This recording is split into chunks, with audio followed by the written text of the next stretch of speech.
Okay, so I'm gonna, like Chris, I'm interested in contextualized language processing, but today I'm gonna talk about a somewhat different sense of the word context.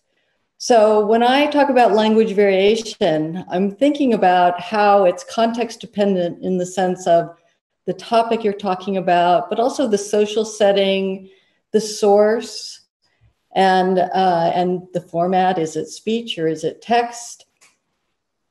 Humans seamlessly adapt to all of these changes, but computational models degrade and often break in new contexts. We have mechanisms for adaptation, but they require a lot of data. I'd like to think that we can do something better. So to illustrate more about my notion of context, I've included a few examples here. So the first two are text. There was a lot of the early work in language processing, natural language processing, was done on newspaper text, which the first example represents. More recently, people have explored a greater variety, including social media, Wikipedia pages, scientific articles. All these types of texts have very different characteristics. They can have more complicated syntactic structure, depending if you've got a review, certain words will mean different than if you've got social media. So there are a lot of differences depending on genre. But now we're going to add speech to the mix because speech recognition has gotten pretty good. So spoken language processing has become interesting.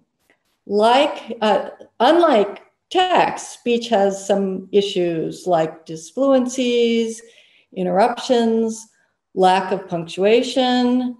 But on top of that, it also has the same genre differences that you see in text. So for example, people talk differently when they're talking to other humans than when they're talking, say, to their virtual assistant. So the language can be more informal. Talking to a computer, it'll be more terse and getting to the point. So let me set the context for this talk. I'd like to broadly say that context can take many forms, but there are two categories that pretty much cover a lot of it. The first is language context, the things that have already been said.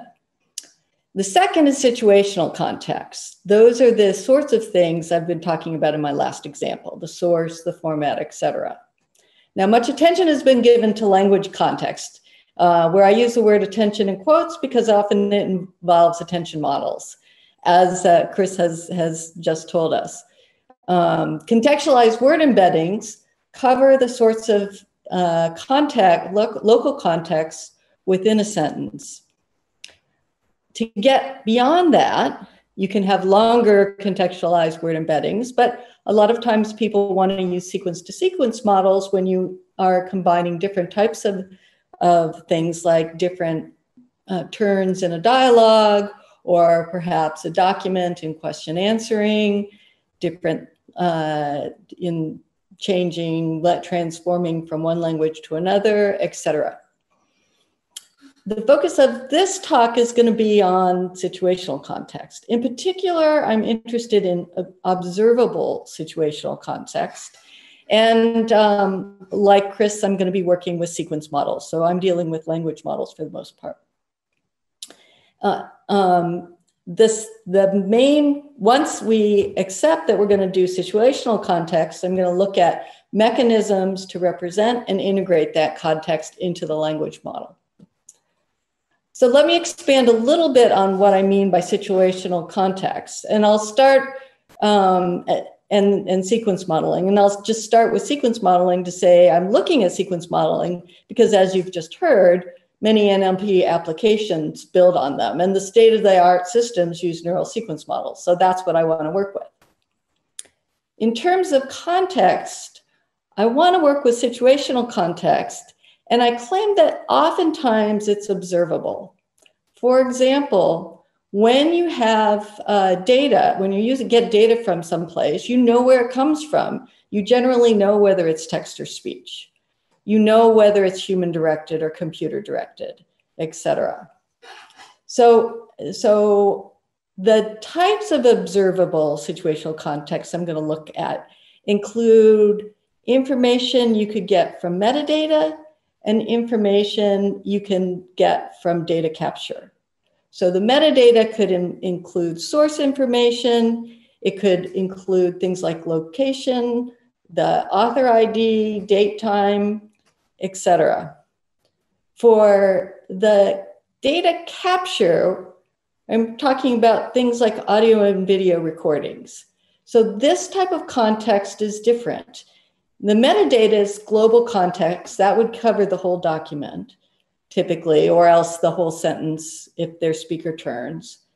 For the audio data, it's dynamic context and it's continuous. So it's a little bit different. So I'm going to talk about two different approaches for dealing with these two different types of context. In both cases, we need to both represent and then integrate the context into the sequence model. For global context, my representation is going to be a mapping from a tuple of context variables to an embedding, similar to mapping from a one-hot word representation to an embedding. Then I'm going to integrate that context vector in with a sequence model by adapting the weight matrices. When we talk about dynamic context, my big focus is on the representation. How do we get from that continuous signal to something that I can match up and use with words? And the contribution here is going to be using a conditional coding of the variable length sequence. In integrating it, we're going to treat it as a multimodal problem. Okay, let's start with global context, which to some extent you can think about as the domain.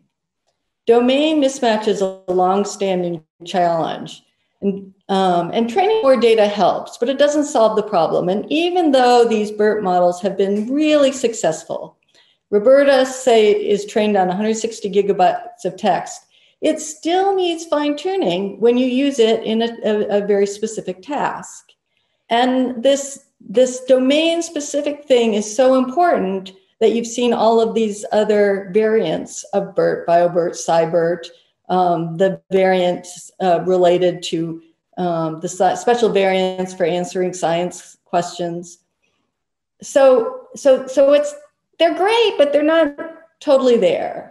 And when we adapt and fine tune, generally it works better if you have a lot of data.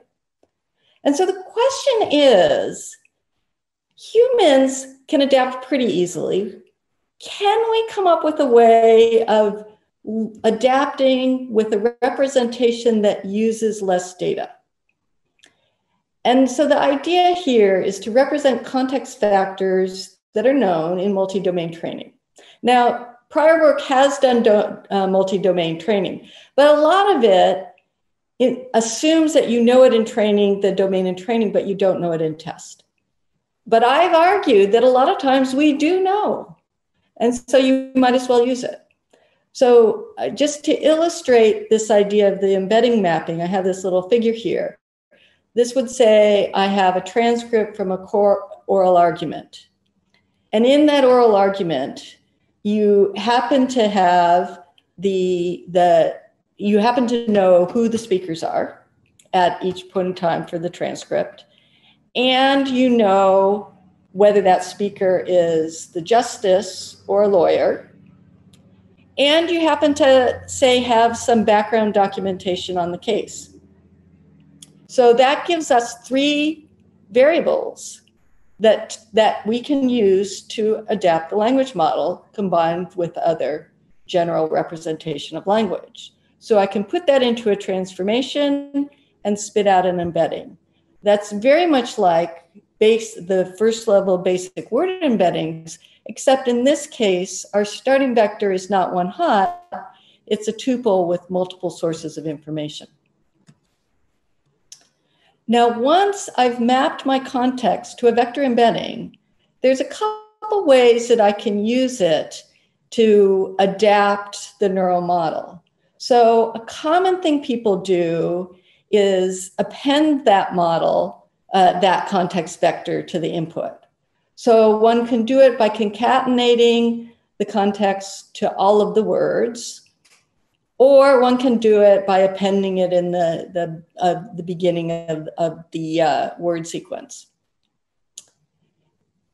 An alternative, which I'm going to talk about, is instead to input the context as a vector for controlling the parameters. Either way, we can jointly learn the word and context mappings together from multi-context data. Okay, let's start with the concatenation, and I'm going to talk about an RNM, a recurrent neural network language model. So in this particular case, we're mapping the context because of the forgetting of recurrent models. You're going to want to concatenate the context to every word. So what I'm going to do is take this apart mathematically. So the weight vector that gets multiplied by all these concatenated things can be factored in terms of components that apply to the different subvectors. And once we do that, you can see that concatenating this context embedding is simply giving us a linear shift in the bias term. And of course, we could also put that sort of shift into the softmax bias that would be at the output.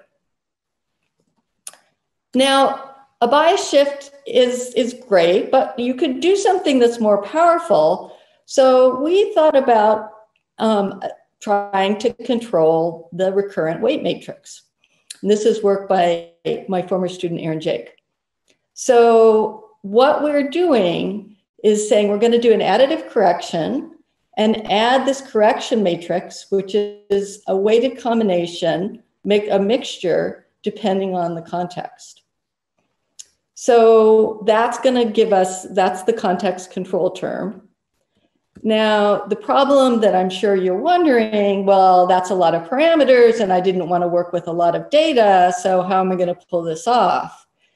The trick is to use a low-rank representation of the matrix.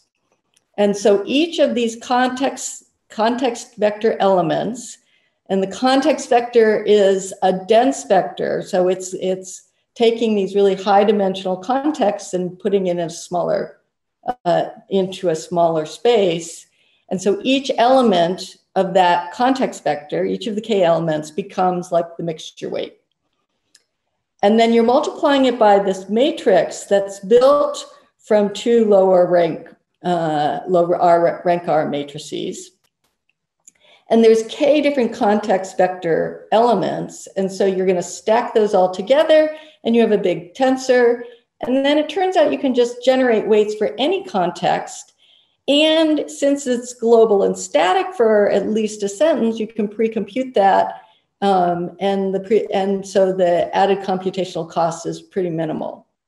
So this works for the regular recurrent matrix, but it also can be applied similarly to gating matrices as well. The model has several advantages.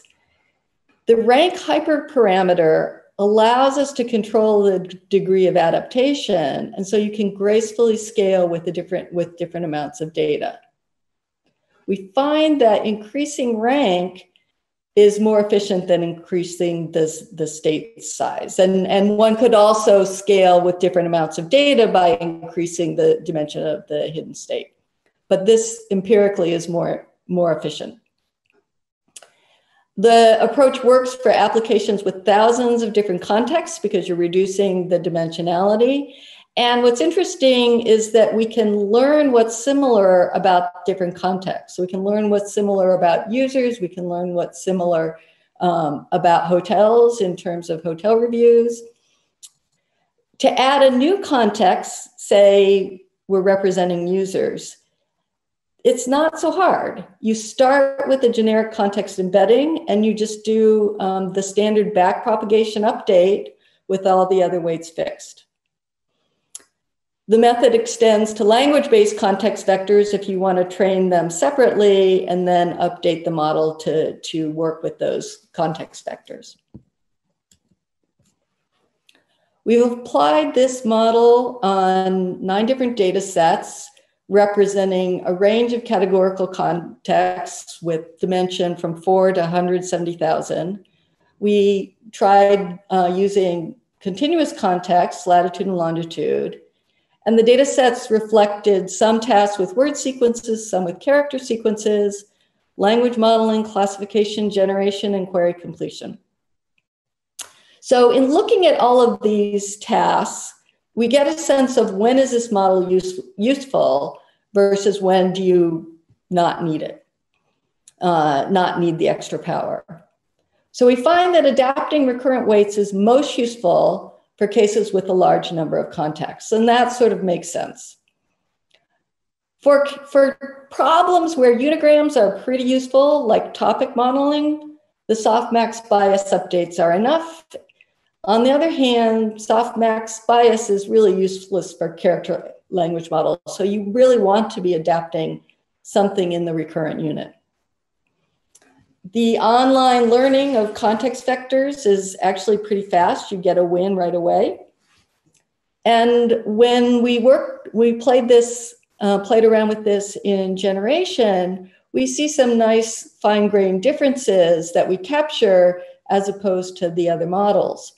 So in this particular example, we're generating restaurant reviews, and to come up with a really simple way to evaluate them, we did a fill in the blank task. So in this particular case, we're looking at, I went to this restaurant, first time coming here, and the food was blank.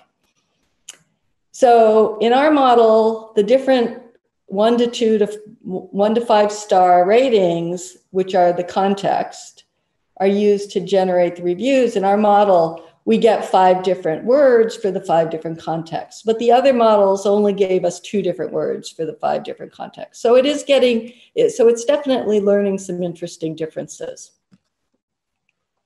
Okay, now I'm going to switch gears to talk about dynamic physical context. Most prior work in this area has been on language and vision. So there's work in audiovisual speech recognition and vision-grounded language understanding. The speech typically people think about as mapping from speech to words, but it also carries other information in the pitch and timing cues. And it's useful for extracting meaning from speech. Now, different languages use prosody in different ways, but all languages use prosody for segmentation, salience, and emotion information. In English, which I have worked on, prosody can signal intent, sentiment, and uncertainty, which is important for dialogue systems when you're trying to understand what a user wants. Prosodic cues are associated with multiple phenomena, as I said, segmentation, salience, uncertainty, sentiment, etc. And these operate at different timescales, and it's hard to disentangle them.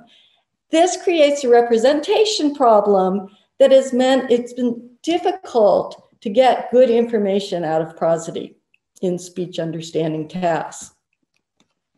So to give you a sense of really where I'm going, I want to provide an analogy with image captioning.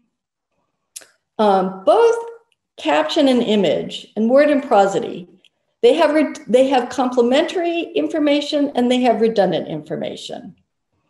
So in this particular image, if it was in a generic image database, you would probably see a caption something like girl playing Frisbee.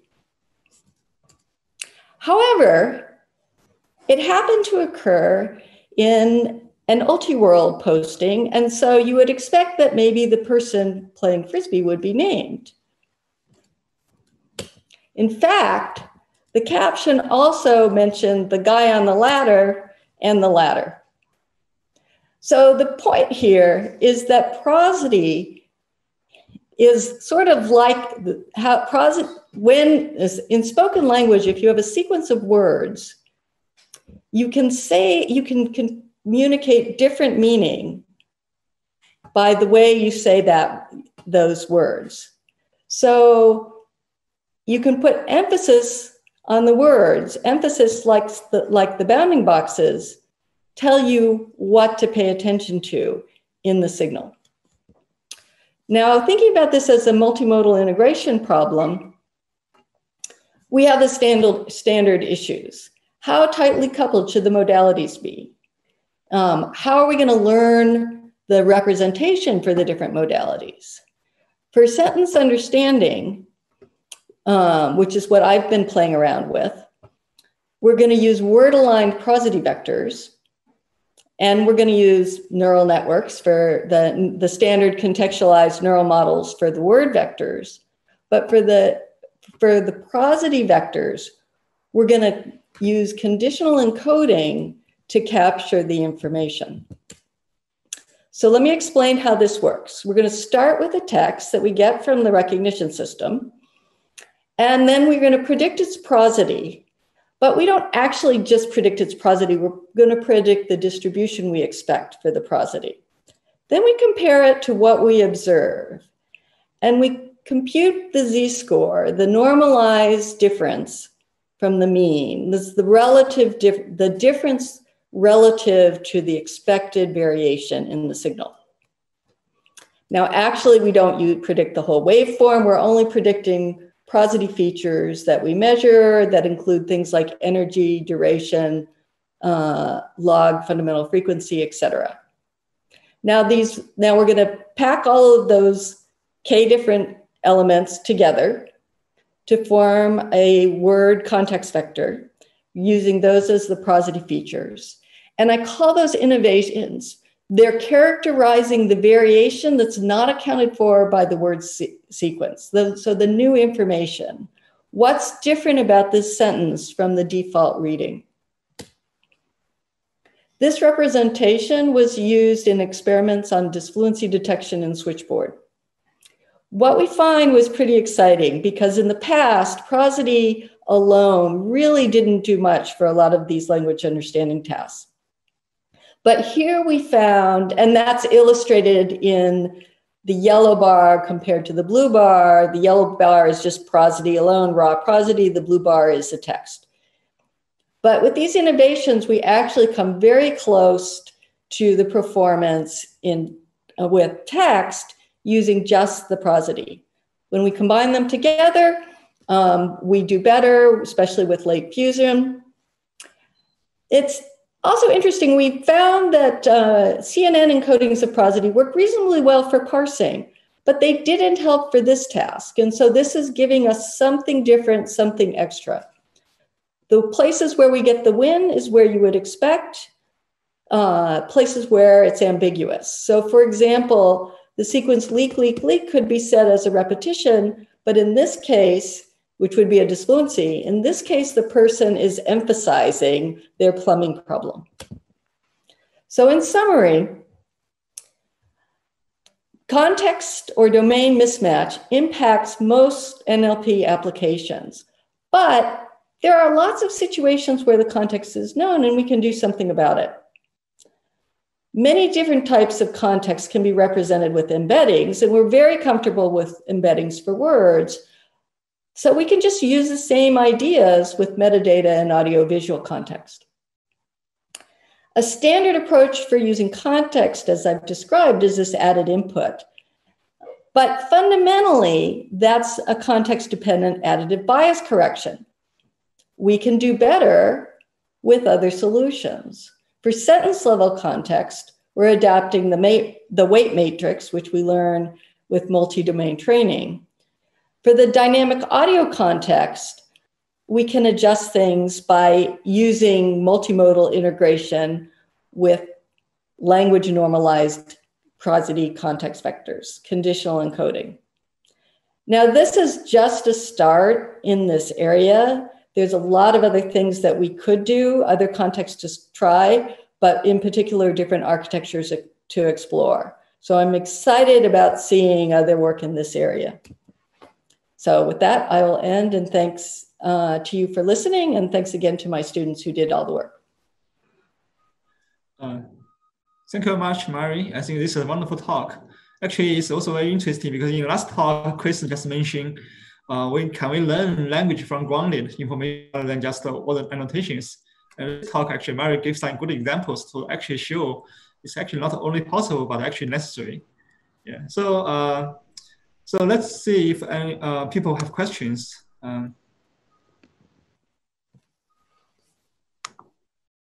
So actually, I do have a question. So I can see the power of integrating all this additional information, especially the physical information, to help people understand language. My question is, so how many data like this actually exist? Because this kind of data usually are more difficult to obtain, right? You can get Wikipedia, you can get all the news, what journal. I mean, you can get tons of plain text, but text with physical context is actually, to my knowledge, is not that as rich as text only. So can you address this concern? That's a great point. Thank you for asking that question. This is a reason why it's important to consider these the amount of data in your learning. So for text, it's a lot easier to say I can use. I have a lot of data, so I can learn these really rich representations. Given that we have less data, we need to think more carefully about how to adapt the model. But with that said, there are some sources. There's a lot of data that people are trying to pull together, collections that people are working on that involved YouTube videos and podcasts. So there's data out there that are of interest. For tasks, like for the sort of low-level understanding tasks, like parsing and disfluency detection that I've been working on, the switchboard task is the main one, but that's a little bit difficult because it's so old. The other point that's really important to understand, the process of collecting data where you simulate it and you do crowdsourcing, you don't necessarily get natural prosody. So if people aren't invested in the task, then it's going to be different prosody. So it is important that however the data is collected, it elicits more natural interactions. Right.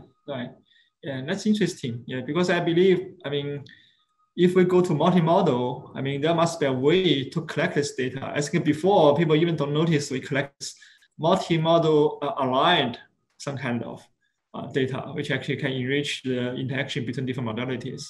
Mm-hmm, mm-hmm. That's great. Yeah. So I think that's another question. So one of people in the room asked to Mary, how do you define and distinguish different linguistic contexts in your research? So I guess my return question is so I've been trying to distinguish between language context and situational context. So if linguistic context is language context, then I'm not using that. I'm counting on the sort of model that Chris described to capture that sort of context. So the situational context that I'm getting is either from metadata that's associated with the data or from the data capture.